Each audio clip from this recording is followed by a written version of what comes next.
Hello, this is Max Grossman with the El Paso Taxpayer Revolt, and I'm honored to welcome today Monica Reyes, candidate for District 1, daughter of the Honorable Congressman Sylvester Reyes. We're so glad that she's running. And before I say another word, I just want to make clear that we are endorsing, without any reservations, Monica Reyes. We think that she is by far the most qualified candidate for District 1, and that her experience and qualifications speak for themselves. We're going to learn all about her today. So glad to have you. Thank you. I appreciate that, Max. Thank you so much. Well, let's start with you. Tell us where you're from and about your experience and qualifications. So, yes, my name is Monica Reyes, also known as Dr. Monica Reyes. I do have a finance degree from St. Mary's University. I also have a master's in education from great University of Texas at El Paso, as well as my doctorate from there in administration. Born here in El Paso, have made El Paso my home for many years, and this is where my family roots are. I wouldn't have it any other way but to be here in El Paso, supporting and helping to produce and thrive this wonderful community. We have such a rich culture, and I think the most important thing for me about El Paso is you're not but once connected to a person and probably don't even know it.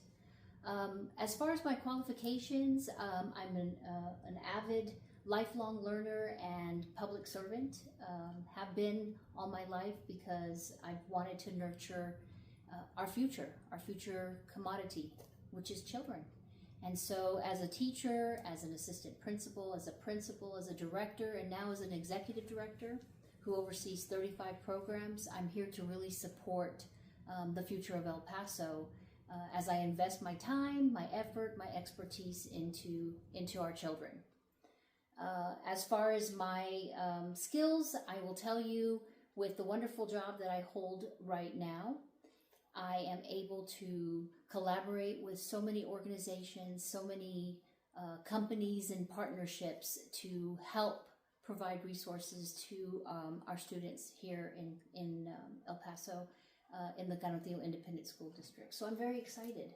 I'm very excited to be here. I'm very excited that you are believing in me, Max, and I hope that El Paso sees the same thing, especially District 1. Easiest choice we ever made, quite frankly.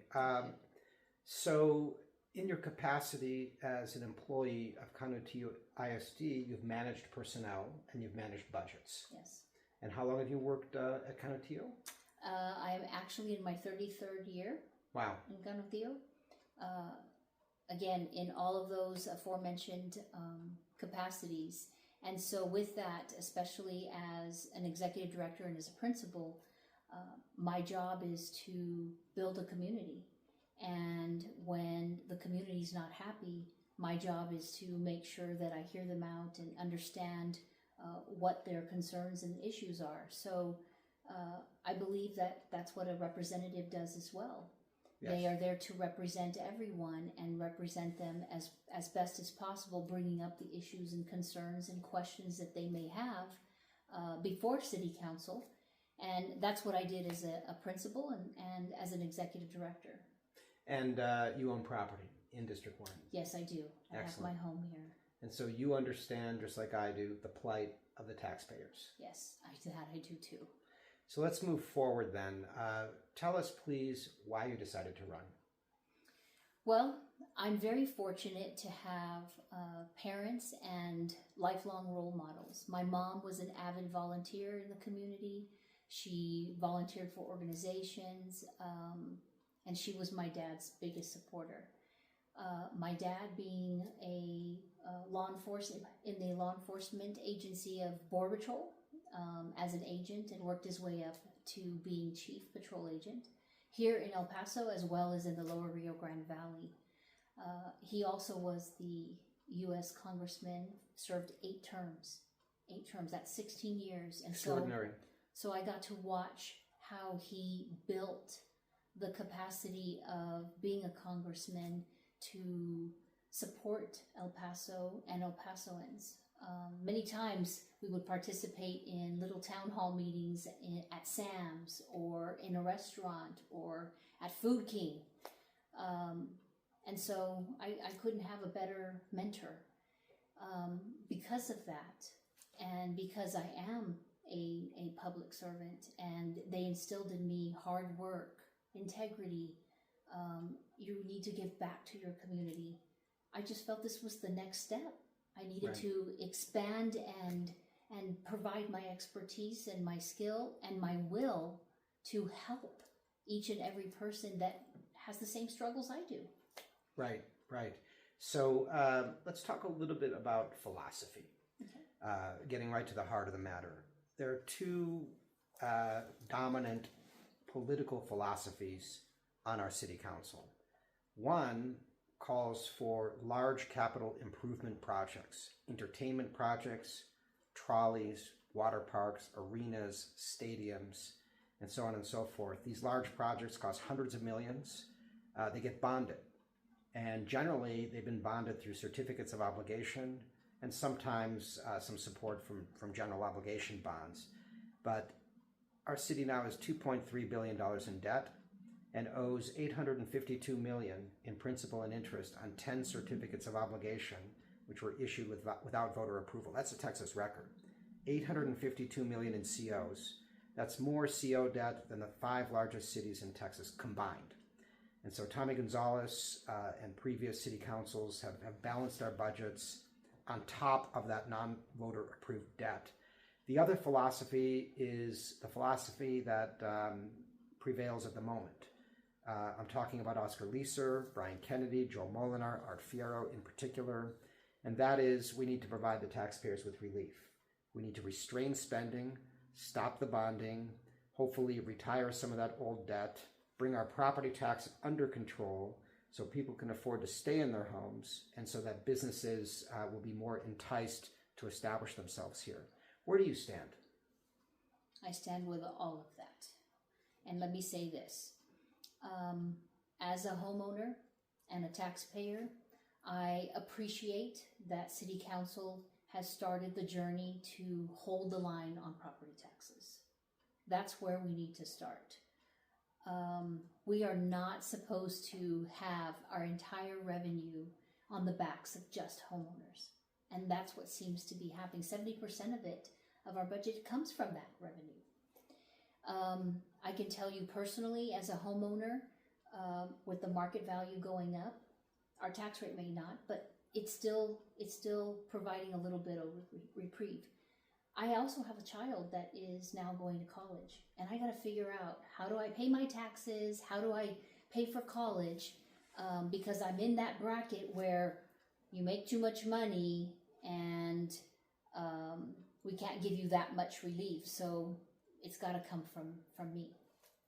So I'll tell you that we need to hold the line on property taxes. We need to make sure that we shift some of this responsibility, fiscal responsibility, on companies and corporations. With that economic development that comes in, we have to ensure that our city is not homeowner based for revenue. Right. What about certificates of obligation, which are very controversial in the city of El Paso? Our former city manager, before he was terminated without cause, really championed that strategy of issuing hundreds of millions of dollars in debt without going to the voters to fund core services like streets, but also to fund cost overruns on the Children's Museum, on the Mexican American Cultural Center, and other projects, the East Side Regional Sports Complex. Some of these projects cost triple, quadruple, and the voters had no say in those cost overruns. What say you? You know, I believe in certificate of obligations, but for one reason. That's for emergencies. That's for when we need, not want, we need things that El Paso is perhaps in a tragic moment or an emergency. It's not for the want. I do believe that when we want to expand in any capacity, whether it's a museum or a park, it needs to go to the voters. Right. We need to make sure that our representation is the voice of what our voters are saying. Yes.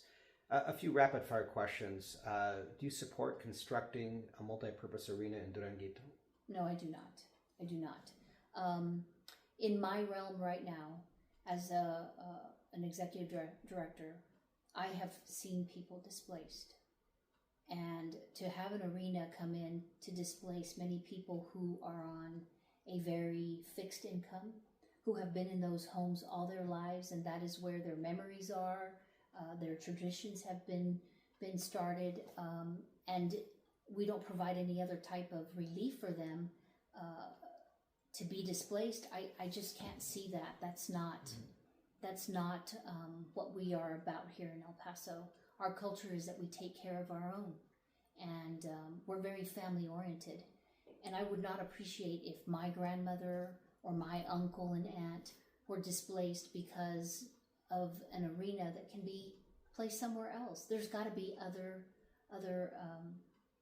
opportunities and options.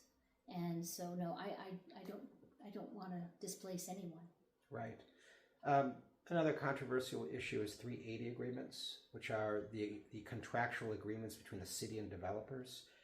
They've recently been audited, and what the city found is that many of those agreements went south, did not yield for the taxpayers. Oftentimes the companies took the money and ran. Are you in favor of scrutinizing those agreements more intensely in the future? I'm in favor of ensuring that we have a strong partnership with developers, but there's accountability to be had. I also believe that when we enter into an agreement and a partnership, you have to look at it with a fine-tooth comb and understand that as a representative city council, a representative of our city residents, we are doing things in the best interest of the city. Right. I get it that developers are here to help us grow. Yes, absolutely. But there has to be a boundary and there has to be some set expectations. So, yes, I believe that when we have and enter into any agreement, it needs to be thought of in the best interest of our city. Absolutely. Let's talk about TIRZs, tax increment reinvestment zones, which were established to address blight. The idea being you provide property tax relief to investors who go into blighted neighborhoods in Texas and improve those neighborhoods. They get a financial reward in terms of property tax forgiveness and other incentives. But in El Paso, we established gigantic TIRZs in open space to provide tax relief to big developers for their projects. And those projects do not address blight. It's just simple development. And the most famous, of course, is TIRZ 13 in Northeast, 2,313 acres. We're talking about a half century of 75% property tax forgiveness. It's well over $500 million in incentives. That's $500 million that the city, county, school districts will never see. Where do you stand on TIRZs? I will tell you that, again, why are we putting this on the back of the homeowner? Why does every individual person have to have the obligation to make their tax payments? And yet there are those that, because they can do things differently and to show that they are proving growth, that they don't. I'll give you the example, and you touched on it. We were really excited to put here in the Trans Mountain area Wolf Lodge. How much would that bring in as far as tourism, growth, and the capability of having another recreational opportunity? Well, when that did go south, that's exactly what you're talking about. So the trade of the acres went from the west side to the northeast side. Right. The city had determined that the value of the 44 acres on the west side was $18.5 million, and that the owner of that plot was going to trade that for 2,313 acres Correct. in northeast of equivalent value. as if that is somehow worth $18.5 million also. Correct. That swap was not supposed to happen unless Great Wolf Lodge went forward with its agreement. They withdrew, the swap happened anyway, and then the developer got his incentive regardless. It's really an absurd thing that happened. Correct. And the loser is the taxpayer. No Correct. question. I truly believe that as well. And we were very sad to hear that, because I know that all of the entities that were going to be in the capacity of that Wolf Lodge were hoping and banking on providing that support there. And not only did we not get the Wolf Lodge, we also lost a capability there of having a developer to do something else. But then the city lost 50 years of tax abatement for the new development that's coming in the Northeast. It's a gigantic sum. It's a gigantic sum. You know, there's so many issues in the city, and so many things that are going much better than they were a couple of years ago, since the ship has been righted by this new city council and with the leadership of Mayor Leeser. And I also want to state that Mayor Oscar Leeser and the current District 1 City Rep Brian Kennedy strongly support the candidacy of Monica Reyes for this position. And that's really important. It means that she's one of us. She's with the taxpayers and against wasteful, reckless spending initiatives, which is great. Are there any other policies that are near and dear to your heart that you hope to promote should you be elected? Yes. I will tell you, infrastructure is one of my priorities. Currently, our traffic congestion, the traffic flow is really needing some support. Road maintenance is needing a lot of support. Approximately over 50% of our city streets are rated fair to very poor. And at this point, there's really no comprehensive, systematic approach to how we address those streets that are rated in that condition. We don't have the revenue, a special revenue that is specifically geared towards road maintenance. I think that's a huge issue. Another one that I will tell you is, and it goes back to the accountability of developers, there was an area that was slated to be a gated area, the Enchanted Hills area, which is in District 1, and there's a lot of land that is behind that area. For whatever reason, the gated area did not happen. However, when you know of a gated area, there's only one entrance and one exit, so that the area has its boundaries. Well, what's happening in Enchanted Hills right now is there is only one entrance and exit, and there's also other religious and other institutions that are sitting in front of Enchanted Hills, so it's causing bottlenecking. It's causing an area where the residents in that area cannot get in and out. Right. And so what I do is, I think, I don't live in the Enchanted Hills area, but what if I did? If I lived in that area, how would I feel every day having to try and fight the traffic of getting onto the frontage road from one entrance and one exit? Well, that clearly has to be addressed. That could have been planned better too. Absolutely. You know. But the question becomes, why did we let a developer produce that and create this traffic congestion for these homeowners? And why have we not fixed it at this point? Why have we not looked at perhaps the Wrestler area? But those are things that I need to address as residents are coming up and saying, what are you going to do about this? And I see the frustration. I see their questions of what are you going to be able to do? And I really do feel it, because that's a philosophy that's been embedded in me, is you never forget where you came from. And so as a homeowner, if I lived in Enchanted Hills, I want that fixed now. Right. I would want that fixed now. So that's a priority for me too. Let's talk about one more point here. Speaking of infrastructure, the deck park. This is an issue that is front and center. The media are talking about it. So there's a project underway to widen the I-10 trench through downtown and add a lane in each direction. I'm of the humble opinion that the project is unnecessary because a lane can be added without widening the trench. Developers want there to be frontage roads, which requires mass demolition, including of 2 National Register properties. Noise, pollution will increase. I'm in favor of not widening the trench, adding a lane in each direction anyway, and then replacing the bridges, of course. But there's another project to add a deck park, a big slab of concrete over the freeway that would extend somewhere between 6 and 8 blocks, depending on the final dimensions of the project.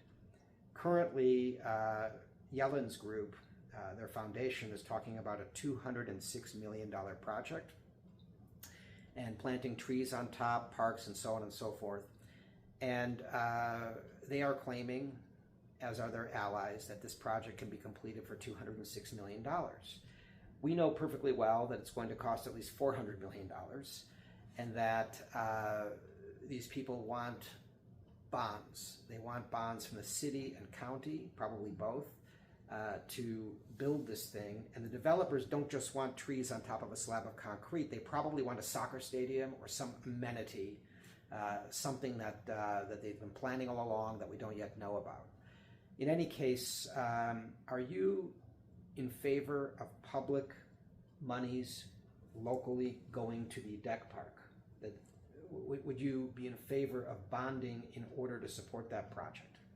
So I think the deck part is a great idea, but not on the backs of the taxpayer, right. Not on the backs of the homeowners.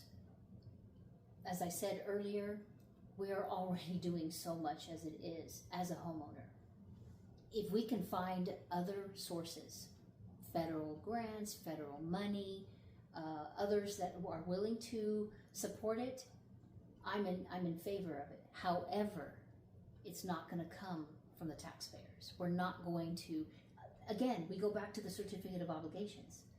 A bond for a large project is about what do we need?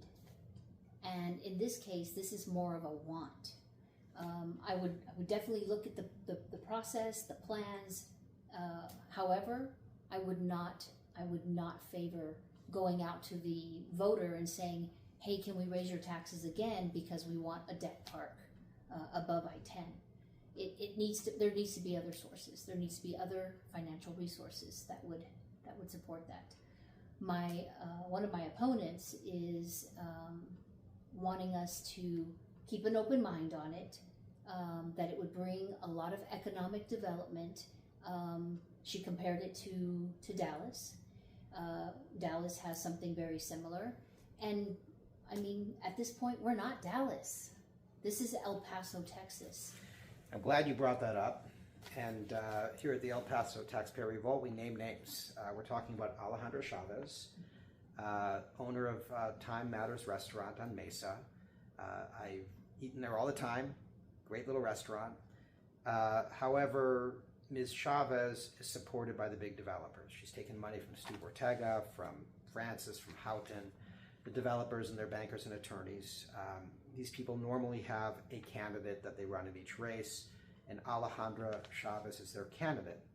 I was not given the opportunity to interview Ms. Chavez in person. She invited me to submit questions, and she responded to them kindly in writing. And I learned, for example, that she is sorry that the city did not go forward and build an arena in Duranguito, that she feels that somehow the voters were betrayed, when in point of fact, we know that they were actually deceived. She is pro-deck park. She doesn't seem to mind that the project could end up costing well over double, or that the public will be on the hook for potentially hundreds of millions of dollars, and that our taxes will go up. When I asked her yesterday whether she supported the current leadership on city council, I asked her, by the way, in writing and also directly verbally yesterday at a candidates forum.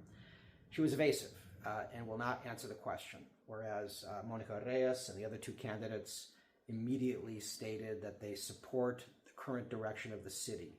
Fiscal restraint, stop the hemorrhaging. Chavez, I'll go on a little bit more, like all candidates, claims to be for lower taxes, better streets, talk is cheap. These are easy things to state, but you can't represent that you're for lower taxes when you're talking about massive public bonds. Hundreds of millions for an arena we don't need. Hundreds of millions to supplement the cost of the deck park potentially. On her webpage, she writes, quote, Alejandra is committed to exploring options for property tax relief, ensuring budget transparency. Sounds good, right? Listen to the last part of the sentence. And promoting economic development to expand the local tax base. That, of course, is political speak for bonding, taxation, and guess what? Homeowners are going to be on the hook. Generally, the people who support her are the people who want more bonding, more debt, and it's very, very important that we understand the strong difference between Monica Reyes and Alejandra Chavez. Very, very different here. Am I correct? You are correct. I am definitely for the homeowner and ensuring that we take care of our property tax rate, holding that line at this point, and it's going to take time. It will take time. Then hopefully in the future we can look at other means, but we need to focus on those residents that are invested in our culture and our community and take care of them. I don't want to see our residents have to find other options to have that quality of life. I don't want them heading over to New Mexico because they think it's going to be less expensive to live there. I don't want people to choose to have a tinier or smaller home so that they can afford the tax rates that we have and the taxes that they would have to pay. Quality of life is very important here in El Paso, and for those that are committed to being here as a community member, then we should be able to provide them that relief and tell them we're here to support you. That's the foundation of who we are here in El Paso. Exactly, and I'm glad you brought that up, because here's the danger. We're right on the border of New Mexico. Correct. Just a few minutes from here, you can almost see it out your window. Correct. Is New Mexico, where the property tax is less than 20% of what we pay. Yes, they have an income tax, right? I think their marginal rate is 4.5%, something like that. Okay. And it used to be a wash. It used to be, well, if I move to New Mexico, I've got an income tax. If I stay in Texas, I have no income tax, but I have a higher property tax. But our tax has gone up so quickly and so sharply that there is now an exodus, and that's the word for it, a biblical exodus out of El Paso to Sunland Park, Santa Teresa, Las Cruces, as well as to Socorro and Horizon City. Look at the last census. The population of Texas increased over 15%. The population of El Paso increased less than 5%. But now, since 2017, El Paso, the city, is losing population. We're the only place in the entire Southwest that is getting smaller. We had 683,000 residents in 2017. As of last year, we're down to 677,000. We lost 6,000 people, and it's been studied. The average wage of the departing family was $55,000. These are middle-class people leaving with their tax money, and that, of course, makes it more expensive for the rest of us. We cannot increase taxes any further because this stream of people leaving El Paso for New Mexico will become a river. And from a river, it will become a flood. And we enter a kind of a death spiral where we can't recover our tax base. Am I out of line here? No, you are definitely not out of line. I can give you my personal testimony that, like I said, I do have a son that's in college. And we've had wonderful conversations. But one of our conversations was, Mom, I don't know if I'm going to go back to El Paso after I graduate. And as a mother, that's devastating because this is our home. This is where our family's rooted. This is where his cousins are and his aunts and uncles and our family traditions. But I get it too. If we do not provide the incentives and the support to those that reside here, we're going to continue to lose. Right. We're going to continue to lose our residents, and we're going to lose our residents who leave and choose not to come back. Right. So, there are real estate agencies that specialize in relocating El Pasoans to these gigantic new developments just across the border in New Mexico. It is dangerous to us. This hurts a lot. In any case, we're totally convinced that you understand that you understand the plight of the taxpayer, that you understand the importance of maintaining a lower tax rate to boost competitiveness and to keep El Pasoans in their homes, especially retirees. Absolutely. People raising a family with their kids, which is why we support you. Thank you. 100%. I'll state it again. We endorse Monica Reyes for District 1. How can our viewers support you? Where do they go to make their donations? So I do have a website. It is reyeselpaso.com. And there is an icon on there that says Donate Way. You can certainly click on that. And, when you are asking for good governance, I can tell you it comes with that support. It comes with whether you are willing to give up some time to block walk, whether you're willing to give up some time to phone bank, or if you can make a small contribution. For me, it's not about how much you can give. It's the fact that you believe in me and that you're willing to either walk, talk, or provide some other support. So reyeselpaso.com is my website, and I have people who are willing to get you in touch with me if there is anything that I can certainly support you with. That has been my practice. As I have been a lifelong public servant in the school system, it's going to transfer easily to helping all of El Pasoans. Excellent. And look, there are other candidates for District 1. We talked about Alejandra Chavez, who, as far as we're concerned, is the tax and spend candidate, the next Dee Margo, the next Cassandra Hernandez. We can't afford her, okay?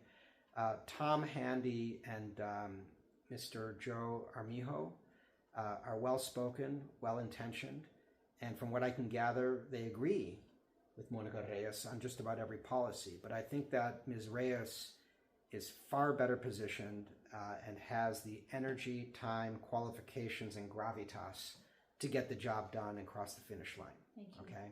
I do want to also say, Max, that if the District 1 residents elect me as their representative, my commitment is to go full force and full time.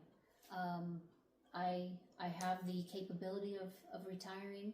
I will retire immediately, and I will then hit the ground running to support and represent as best as I can for District 1 residents. So I want to make that very clear as well. And that's what we need. We need a District 1 representative who does not make politics her career with 20 or 30 years ahead to run for elections and fashion oneself, but somebody who's already accomplished, who's already experienced, who has no learning curve, who can go straight into that District 1 seat and lead. And there's no question but that you're that person. Thank you.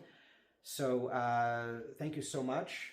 It's been a pleasure having you here. Oh, thank you. And we look forward to seeing you win this election, and we'll do what we can to support you. Thank you. I appreciate that. Thank you, El Paso.